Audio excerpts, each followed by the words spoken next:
Yahit na po tayo as of 7:21 in the morning. Friday morning po ngayon. Unahin natin sa EDSA Taft Avenue.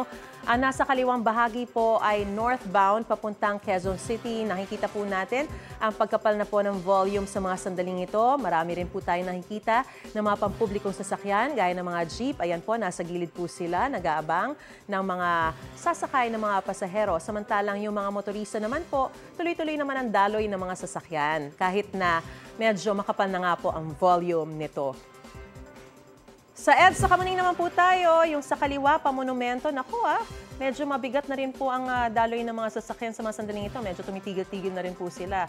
Mas maluwag ng bahagya itong sa kanang bahagi ng inyong mga screen na papunta namang Makati City. Makikita po natin, marami pang space dun sa kalsada at tuloy-tuloy naman ang daloy ng mga sasakyan. Napakarami rin po mga motor, parang kung saan-saan na, sali-saliwa na.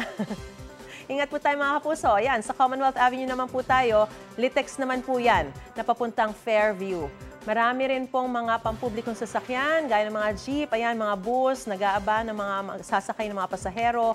Pero tuloy-tuloy pa rin naman ang daloy ng mga sasakyan sa mga sandaling ito. Gusto mo bang mauna sa mga balita? Mag-subscribe na sa GMA Integrated News sa YouTube at tumutok sa Unang Balita.